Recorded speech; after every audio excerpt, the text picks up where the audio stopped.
Namaste, and welcome to our continuing series on the life divine with our beloved Ranga. We are on page 368, still in Brahman Purusha Ishvara, beginning with the sentence, if we admit the divine being. It's 1 week since we had the last session, so for the sense of continuity, I'll read out the summary of what he's saying in the previous paragraph. The problem that is being discussed here is the personal aspect of the divine and the impersonal aspect of the divine. And there's a lot of confusion and there's a lot of debate also. For instance, Islam does not admit the personal aspect of the divine. The divine can't have a form. And even in India, in the Arya Samajas, they think that the God is formless, he cannot have form. So it's a huge question which he is discussing. Okay, so I read out what he is saying. This is not Srimada's language. I am just summarizing. The sharp division between personal and impersonal is a creation of our ignorant, limited mind. There is actually no opposition between the two. In the physical universe, we start from the inconscience, which is impersonal. Nature too seems completely impersonal. Wind, light, waves, there is no personality, but they are impersonal forces. Everywhere we perceive the impersonal. Even qualities seem to have the quality of impersonality, love, delight, force, strength. There is no personality behind these things. They are impersonal qualities. Personality emerges from consciousness, which seems to come from the inconscient. But this is an illusion because consciousness is inherent in the inconscient. We may say that the impersonality is a quality of the person because consciousness has no meaning without a conscious being. Love has no sense without a lover. Bliss has no standing without an enjoyer. This is Srimada what he says. Inconscience produces a series of increasingly conscious beings. With consciousness comes personality. Personality is hidden in the inconscient, then emerges increasingly, and in man attains to maximum status in the form of ego. Next, personality must disappear into the impersonality, and man becomes universal in his consciousness. The Supreme Person, Ishvara, is both personal and impersonal. This is what he has said. So, question. Yeah. If this universe was made from Ananda, how is it impersonal? So, what's how the question? Is Ananda impersonal? Is there one person originating or experiencing that Ananda? Is there only one person? Many. Therefore, it is universal. And if it is universal, there is no one person behind it. So it's not personal in the sense of personality? Yes. Srimada uses the words person and personality. Mm-hmm. The person is the real you, either the self or the psychic being. Mm-hmm. And personality is what is constructed by nature, your mind, life, body. Okay? So, these are... Is it difficult to understand that the wind is impersonal? Not for me. Yes, exactly. Strength. It's a quality which is there everywhere. Yes. Without any one suppose. So yes. These are the things. Love, then he's saying, you have to really connect the two. Uh-huh. Okay. So, I go back to my famous and favorite example of the salt. Yes. The grain of salt is the personal aspect of saltiness. It has got a form, it has got shape, weight, size, color. Okay? But it's not conscious. But it's an example. You throw that into water, the form disappears. The form is the person, and the saltiness is everywhere now. So the saltiness is the impersonality of the personal salt. Got it. So if you keep this in mind, then Nishyananda says that they are always connected together. Okay? This is what he is discussing. So now, again to put in my words what he has said just now. If we think of matter, we'll think of matter, not the inconscient or the subconscient, matter itself. Actually, matter is one step ahead, above inconscience. The inconscience is total. Even matter is capable of producing life, and it responds to energy. You can extract energy from it. So there is already, it is a superior plane to inconscience. But matter is everywhere. There is no one person behind it. So there you are starting the creation from impersonality. Then what happens? The first signs of life, unicellular creatures, okay? Then slightly larger, then the molecules come. So you have first of all a unicellular creature, which it has got form. Okay? So the moment it's got form, you can say the beginning of personality. Then you have larger and more complex personalities. You have worms, caterpillars, insects, larger animals, finally you come to man. These are all, the personality is increasing from impersonality. Then in man, he has the capacity to go back into impersonality. When you go into the self, you experience the immutable, impersonal, static consciousness, and there is nobody there. So that's the impersonality. In the second stage. Yeah, in the spiritual planes of consciousness. But above the second stage. When you go to the third, which is the supermind of the Ishvara, he combines both aspects. Got it. So you can experience that. And this is something very interesting, because many people go up to the second level, experience the impersonality. And what do they experience? Impersonality. They may experience peace, but there's nobody there to answer your questions or anything. Then there is you may experience love, you may experience power, you may experience only consciousness or only substance. So that's why you have so many people who say that there is no personal God. There is only levels of perfection there are, and they are impersonal. You can experience vastness, you can experience peace, but there is no God. But they're not totally incorrect. They are incorrect in the totality. But at that particular place, yes, they are right. But you are extending, when they say there is no God with form, you are being are being exclusive. Yes. And Sri Aurobindo is exactly the opposite, he is inclusive. So there are examples. Your Sadhguru also used to say that there is no personal God. Then Jiddu Krishnamurti also says that. Yeah. Then our Dayanand Saraswati, the Arya Samaj, the initiator of this Arya Samaj, God is without form. Okay? Islam. So it's a huge thing, it's not a simple thing.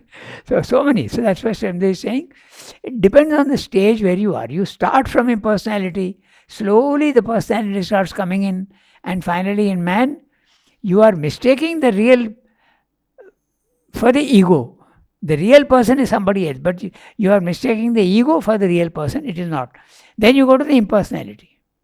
And then you can have various experiences of the Purusha. And the Purusha is a conscious being. So that person starts coming into the picture. So with this background, we'll read now what we have to read today. Okay? I'm reading the whole para. If we admit the divine being, the supreme person, the all person as the Ishvara, A difficulty arises in understanding his rule or government of world existence because we immediately transfer to him our mental conception of a human ruler, like a king. We picture him as acting by the mind and mental will in an omnipotent, arbitrary fashion upon a world on which he imposes his mental conceptions as laws, and we conceive of his will as a free caprice of his personality. But there is no need for the divine being to act by an arbitrary will or idea or an omnipotent, right? Omnipotent yet ignorant human being. If such omnipotence were possible, might do, for he is not limited by mind. He has an all consciousness in which he is aware of the truth of all things and aware of his own all wisdom, working them out according to the truth that is in them, their significance, their possibility or necessity. The imperative selfness, imperative selfness of their nature. The divine is free and not bound by laws of any making, but still he acts by laws and processes because they are the expression of the truth of things, not in their mechanical, mathematical, or other outward truth alone, but the spiritual reality of what they are, what they have become, and have yet to become, what they have it within themselves to realize. He is himself present in the working, but he also exceeds and can overrule it. For on one side, nature works according to her limited complex of formulas and is informed and supported in their execution by the divine presence. But on the other side, there is an overseeing, a higher working and determination, even an intervention, free but not arbitrary, often appearing to us magical and miraculous because it proceeds and acts upon nature from a divine supernature. Nature here is a limited expression of that supernature and open to intervention or mutation by its light, its force, its influence. The mechanical, mathematical, automatic law of things is a fact, but within it there is a spiritual law of consciousness at work which gives to the mechanical steps of nature's forces an inner turn and value, a significant rightness, and a secretly conscious necessity. And above it, there is a spiritual freedom that knows and acts in the supreme and universal truth of the Spirit. Our view of the divine government of the world or of the secret of its action is either incurably anthropomorphic or else incurably mechanical. Both the anthropomorphism and mechanism have their elements of truth, but they are only a side, an aspect. And the real truth is that the world is governed by the one in all and over all, who is infinite in his consciousness and and it is according to the law and logic of an infinite consciousness that we ought to understand the significance and building and movement of the universe. It's a very big powerful, para, but very we'll have powerful. to look. He is very clear in what he's saying. We have to understand what he's saying. Okay, so let's see. If we admit the divine being. So he is discussing again the same question. Is the divine personal or impersonal? His own contention is it is both at the highest level. At the lower levels, you can see different things. By the way, before we start reading, there are in the overmind plane of consciousness the gods. Infinite number of gods. What are these gods? They are the personal aspect of all the impersonal forces in the world. So just now we were saying that the wind has no person, it's impersonal. But there is a wind god who represents this, because they are always together. And these personal aspects are all found in the overmind level of consciousness. But they are immutable, unchangeable. They don't change. Right. If they want to change, they have to descend to They earth. would have to descend. Because there is movement here. There is no movement. They are all static words. All these words above are typal. They don't evolve.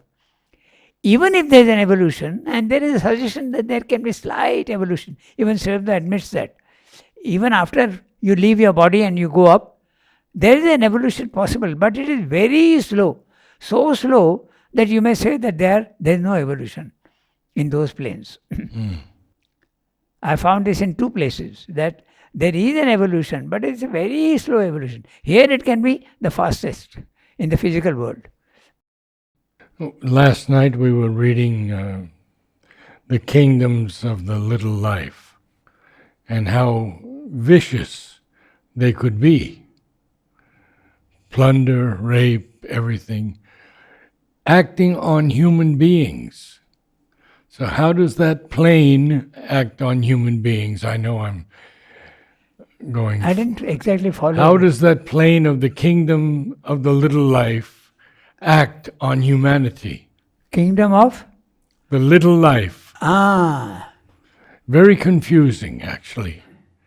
I can understand that it's a plane. I can understand the plane and the action of the plane. Okay. But how does it act on humanity, on human beings? You are forgetting that they are connected. They are all connected. And they are merging one into the other. What is involution?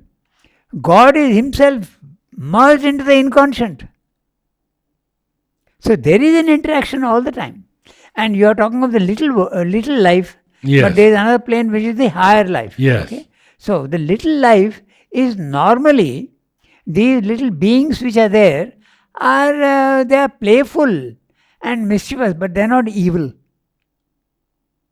But there is in life, there are evil beings also who can interact with men. And if man is open to these forces, then they take full advantage and come in and destroy him. It's happened several times. I'll mention 2 or 3 of these small incidents. Most of you know them. Okay? They play games, these little creatures. Elves, gnomes, and all these creatures from the little life. Okay? So, 2, 3 examples with mother only. She had put milk on the stove. There was no gas in those days. So she had put it on the stove and she went for some other work. And the milk was about to boil and spill. So this little creature comes and pulls her garment, whatever she was wearing. And she immediately becomes aware that there is that. So she goes there to, and just in time, saves the overspill. One example. Another example, they are also mischievous and they enjoy these games. These little elves and gnomes. 2 examples. Once in the ashram itself. In the ashram, main building, Marine Street. All the clocks stopped at one time. And then they found that these little creatures are having fun. And Srivda didn't enjoy that. He didn't enjoy that at all. He was just annoyed. Because he was very regular in his habits. He used to always see the clock and then go. So anyway, then another example, when mother is coming and she was in the Mediterranean Sea on a ship. And there was no forecast or there was no chance of any storm. But suddenly a high wind comes up and there is a storm. And she wonders what it is. And she is not on the deck. So she goes to the deck and finds that this thing is being created by little creatures. And she says, stop this nonsense. And in 15 minutes the storm subsided. So, but I still don't understand how they can kill and maim. Kill and maim, I don't know. Yeah, it's in Savitri. We'll get to it one day. Okay. Killing and maiming means they create the evil, but the circumstances in life are such that they can can get killed. A ghost and disembodied vital being can bother you and frighten you, but it's your fright that actually does that. But the ghosts are different from the evil beings in the vital world. Yeah, he calls them wraith. A wraith also. Yes. So they can possess you, they can make you do wrong things, certainly. But are you sure about the killing? Yes. He says. Oh, yes. Could it be figurative sense killing? It's very real. Very real. Okay, we'll come to that. We'll go on to Saturday. that when we get to that passage. Okay. So, in fact, Sriramdas is writing a letter to his brother Manmohan, not Barin. Barin's letter is different. But he's writing to Manmohan that the Indian scriptures are full of very interesting things, how the gods and the human beings are interacting with each other. And he's got several poems. Urvashi is one of them. Okay, he has translated a lot of it in the poetry volume. So, a king is falling in love with a nymph, an apsara.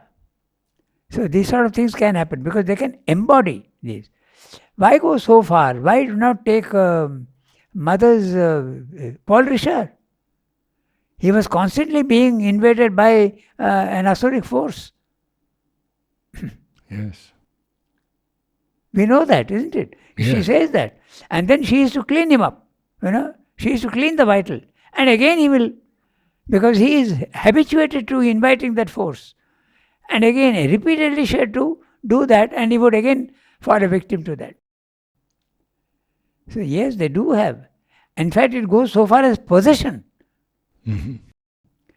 The person starts behaving in a totally different way if he is possessed and not possessed. And it's very interesting, when he is not possessed, he is himself. Okay? But he tells his family members, it happened in 2-3 cases, that when I behave in this way, I am possessed by a creature who is not me. It comes from outside and possesses me and makes me do things which I don't want to do. So at that time, you start beating me. I don't mind, because this beating frightens them and then they leave. Sounds funny, but this is exactly how it operates. There is an interaction between all these planes. We interact, the gods also interact with us. I will send you the passage. Yeah. Okay. So, we get back to our text. So, Srimad is saying, no, we have to read, no? So, if we admit the divine being, the personal aspect. Okay, being, divine being. There he is explaining, the supreme person and all person. So, what's the difference? The supreme person at the highest level, but he is also the all person. The all person would be the person behind the cosmic consciousness. All person. But the supreme is the transcendent. So he can be the transcendent person, Ishvara, or Purushottama, or Parameshvara, whatever you want, and all person as a Ishvara. A difficulty arises in understanding his rule or government of world existence, because we immediately transfer to him our mental conception of a human ruler like a king. We picture him as acting by the mind and mental will in an omnipotent, arbitrary fashion upon a world on which he imposes his mental conceptions as laws, and we conceive of his will as a free caprice of his personality. But there is no need for the divine being to act by an arbitrary will or idea as an omnipotent yet ignorant human being. If such an omnipotence were possible, might do, okay? It might do, if it is possible at all. For he is not limited by mind. He has an all consciousness in which he is aware of the truth of all things and aware of his own all wisdom, working out according to the truth that is in them. their significance, their possibility or necessity, the imperative selfness of their nature. So, selfness. Even in the impersonality, there is a selfness. Okay. The divine is free and not bound by laws of any making. Okay. He can make laws, but he can put himself into a form, but that doesn't mean that he can be formless. They are connected. Form and formlessness. The divine is free and not bound by laws of any making, but still he acts by laws and processes because they are the expression of the truth of things. So he's saying that there is a laws, there is a truth behind laws. It's a very interesting question. At each level. Yes, and the laws goes on changing, and they become stiffer and more rigid as we keep coming down. And finally, when we come down to the level of matter, there is absolute rigidity of laws. That's why physics is possible. All the sciences can predict things because there is fixity of law. But as you keep growing higher and higher, the fixity and rigidity decreases. Why? Because the density of the substance also starts decreasing. So air is more free than matter, obviously. So as you keep going higher and higher, rigidity and fixity reduces and laws become more flexible and more diluted until you become absolutely free at the highest level. Even in the physical atmosphere, it's like that. Here there is gravitation. You go up into space, there is no gravity. You are not. You are floating. You are free. Okay. So now this is an interesting thing here. But still he acts by laws and processes because they are the expression of the truth of things, not their mechanical, mathematical, or other outward truth alone, but the spiritual reality of what they are, what they have become and have yet to become, what they have in it within themselves to realize. It's a very interesting question. It is related to so many different aspects we can look at it. Formlessness becomes form. Form is rigid.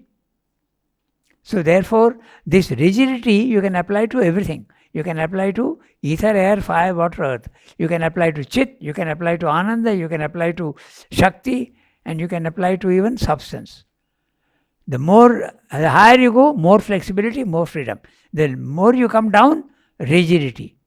And he is using the word mathematical. So that's very interesting. Matter acts according to laws. That we know. Okay. Life also acts according to laws with little bit of variation. Already there is a little bit of variation. How? A cat will produce only a cat. A dog will produce only a dog. But a cow may produce a calf with 6 legs. It can happen very rarely. So the rigidity is less. A child is usually born. There can be twins.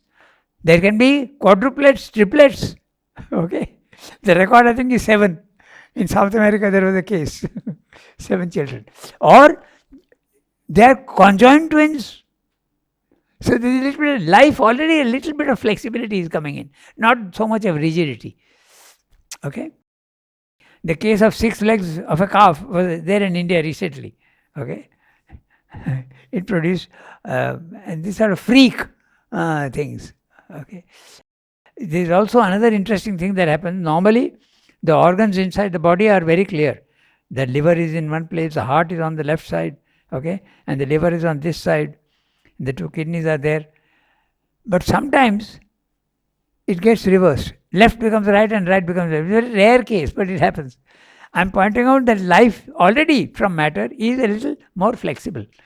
When you come to mind, there is even more flexibility. Okay? And finally you go to spiritual level, you are free. Freedom. Okay? Now he is using the word mathematical. How come it is mathematics? Just as I was saying, physics, the laws of physics are mathematical. We all know that. The laws of chemistry also probably are mathematical. But if you see, in nature, it's very interesting. Take a comet, okay? Its path around the sun is elliptical. It's an ellipse, accurately an ellipse. Okay. Then take the case of this a shell. Okay, you have seen the spiral in the shell.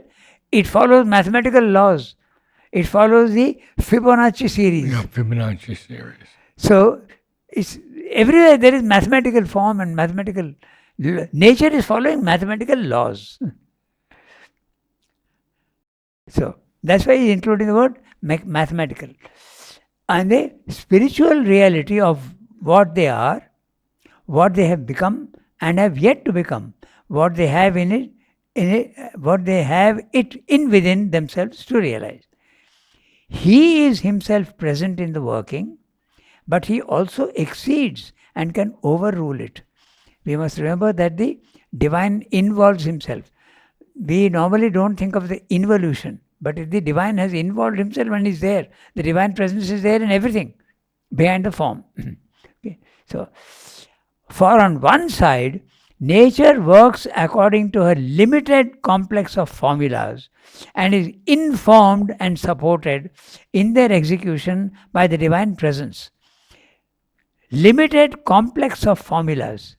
Each thing has got its own formula. Okay, there are different formulas. And informed.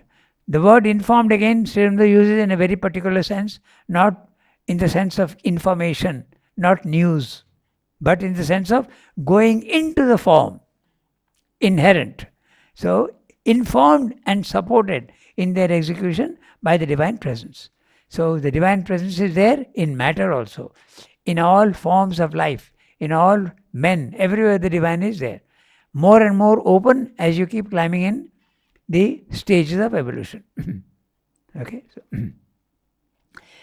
but on the other side, there is an overseeing, a higher working and determination, even an intervention, free but not arbitrary.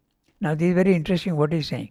So, he is saying that there are laws here and they seem to be all impersonal, from matter all up, even above in life also. Okay. Then, higher, limited complex of formulas and is informed and supported in their execution by the divine presence. But on the other side, there is an overseeing. This overseeing, he is using a very interesting word. There is a consciousness which supervises. Okay, they use the word adhyaksha in Sanskrit. Adhi aksha. He is supervising. That's witness consciousness. The witness consciousness is seeing everything, but not intervening. But Srimad is saying there's an intervention also, slightly higher up. Okay, so he's saying there is a overseeing, a higher working and determination, even an intervention. Now this is a very interesting question. Intervention, I think we were speaking of grace the last time. Yes. So the divine grace is an intervention from higher planes in the lower. Okay? But this intervention also is allowed by certain laws. The divine grace does not act in a capricious manner. It does not, he is using the word arbitrary. It's not that the divine decides one day, oh, that man is poor, I'll give him some wealth. It's not like that at all. If he is capable of receiving the divine grace, he will receive it. There is a law there also. It's not capricious, it's not arbitrary. That's what he's saying. But the divine can intervene. I gave you an example of that person who had a very short lifespan, and mother made sure that that was cancelled, that law. So, we go on to the next. A higher working and determination, even an intervention. But an intervention is free, but not arbitrary. Very interesting distinction between the two. Free, it is free, but it's not arbitrary, it's not haphazard. There is some logic and some method to it. Okay, so that's what he's saying. Often appearing to us magical and miraculous because it proceeds and acts upon nature from a divine supernature. So the nature is being controlled, remote control, not direct control, remote control by the supernature. There is an influence there. Here is a limited expression of that supernature. Nature here is a limited expression of that supernature and open to intervention or mutation by its light, its force, its influence. A very good example of this is the animal instinct. Animal instinct is a very good example of this. The divine presence is there everywhere, guiding the animal to do the right thing, seemingly unconscious. Building of a nest before the eggs come, the migration of birds due to weather change, all these are very interesting things. There is a guidance. So I have to ask this question. Yeah. The world right now seems to be heavily under the influence of the darkness. Okay. It has been destroyed before. Yes. Atlantis, Lemuria, Yes. etc. Why does the divine allow that destruction of the entire earth? Oh. Let's go back to the symbol dawn of the first canto of those. Yes. Okay? The divine has plunged himself into the opposite, and it's not a game, it's not a pretense. No. It's really the opposite. Why? Because he is giving himself the most difficult task and he is wanting to do it. It's a challenge for him. This question cannot be answered logically at the mental level. Cannot be answered because you can always counter argue and that will be valid. But it can be understood in a certain sense by extension of human nature. Human nature enjoys a challenge. When there is something to be conquered, some cowardly souls will say, I can't do it. But there are others who will say, I'll conquer, I'll do it. And the inherent power to go transcend beyond limitations is there in man. So if there is a Mount Everest, he will climb it. If you have to go to the moon, he will do it. If there is a possibility of going to Mars and settling there, he will do it. So the divine is giving himself the maximum difficulty. That is the reason why there is this, the light is trying to change. Light is coming down, but the darkness won't allow it. It is he himself on his dark side who is opposing himself. But he's also bringing down the supermind. That's right. That's the whole thing. So ultimately the divine will win. Ah, yes. Satyameva jayate. Finally truth will win. But it's a game, and the game, if it finishes in 2 seconds, where is the fun? You must have a prolonged, a slow process. And then only you will enjoy more. If you enjoy your victory easily, the enjoyment will not be that much. But if you enjoy it after a lot of struggle, you will feel a sense of achievement. You have to extend this to the divine. Okay. But as I said, you can always challenge it. You Yes. can always challenge mentally. What is this nonsense you're talking? The divine doesn't need any challenge. He is everything already. You can always argue in that way. But that's why I say you have to extend this nature of man wanting to conquer difficulties to the divine. Thank you. Yeah. Intervention or mutation by its light, its force, its influence. The mechanical, mathematical, automatic law of things is a fact.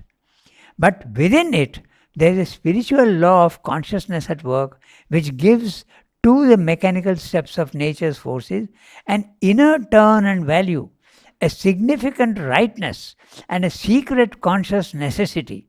And above it, there is a spiritual freedom that knows and acts in the supreme and universal truth of the spirit. So, let's look at the first part of the sentence. The mechanical, mathematical, automatic law of things is a fact. Certainly, there is rigidity of laws in the physical world. We have discussed that just now.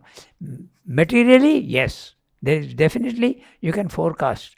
I can say from now, 10,000 years now, maybe 1,000 years, when there will be exactly a solar eclipse, and whether it will be partial or full or annular or whatever I can forecast. And it will happen because the laws are fixed.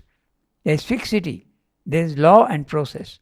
So, he's saying that. Then he's saying that there is an inner turn. Automatic law of things is a fact. But within it, there is a spiritual law of consciousness at work. So, hiding in this rigidity, behind it, there is a divine consciousness. Again, we get the image of that on the stage. An actor is saying his lines, and if he forgets his line, there's someone in the wings, not seen by the audience. The prompter. The prompter. He prompts him. So the divine is there, hiding behind the form and prompting and making sure that an animal acts in the right way. Okay, but when man comes in, his mind is interfering in this process. So the divine's prompting doesn't always work unless you are psychicized or spiritualized. Okay, so this is what he's saying.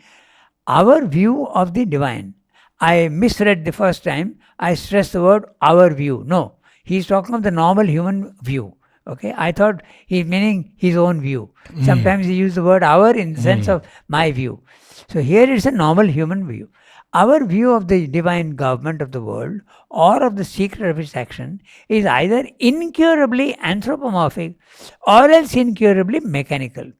So anthropomorphy is the principle of attributing human qualities to something which is not human. So you think of God as a human being, but with omnipotence, omniscience, and omnipresence. That's all. But he is a human being. Okay? He is only quantitatively larger than us, not qualitatively. So that's anthropomorphy. Anthropomorphy also, you can attribute human qualities to animals. So you have your cartoons, Tom and Jerry. Okay? That's anthropomorphic. They act like human beings. They play with each other and fight with each other and all. Very interesting. In fact, this anthropomorphism is there. Aesop's fables in the West. Yes. And in India, we have the Panchatantra, where all the animals are given human qualities and there is a moral behind each story. So that's anthropomorphism. Okay? So Nasrendra is saying, incurably we are thinking of God only as a person or else no person. Okay? There is no God, personal God. There is only infinite states of consciousness. That's what he's saying. Okay? Or else incurably mechanical. Both the anthropomorphism and mechanism have their elements of truth, but they are only a side, an aspect. And the real truth is that the world is governed by the one in all and over all, who is infinite in his consciousness and is according to the law and logic of an infinite consciousness that we have to understand the significance and building and movement of the universe. I go back to the fourth line from the bottom, and the world is governed by the one in all and over all. So the one in all is the personal divine in each thing, the individual aspect of the divine, and overall the cosmic. So he is referring back. The transcendent divine takes a cosmic aspect and also an individual aspect. So when we think of God, you have to think in these. If you admit this, then there is no problem. God is there everywhere in different states.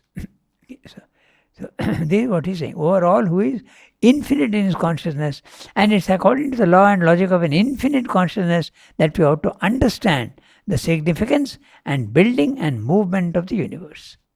So to recapitulate the whole thing, again, in short, let's see what he's saying. The idea of a supreme person creates a problem for the human mind because we immediately transfer to him our ideas of a human ruler. Okay? We attribute to him the qualities we understand a human ruler must have: mental decision making and an arbitrary will. We conceive of him as omnipotently imposing his ideas as laws on the world and in his decisions as his caprice. But this is obviously not the truth because it is not limited by mind or will. He is not limited by mind or will. He is a universal consciousness and a divine wisdom with which he works out the truth of all things. His view is integral. He sees the truth, the inner significance, the essence, the purpose and possibilities of all things, and coordinates all this omnisciently and omnipotently. There is no arbitrariness in anything he does. He acts by laws through nature, but these laws are not arbitrary. They are the natural truth of things. But he can override the laws when required. Okay? Man views God as either anthropomorphic or mechanical, but God is both and beyond both, transcendental, cosmic, and individual. His action is a law and logic of the infinite and not the finite. Then, suddenly, when reading this, I remembered also intervention is possible in the Gita. Yada yada dharmasya glanir bhavati. Whenever there is a decrease of dharma in the physical world, the avatar takes birth. So it's an intervention. So the intervention is possible, but that also is according to laws. I think we have. Thank you, Ranga. Namaste, all.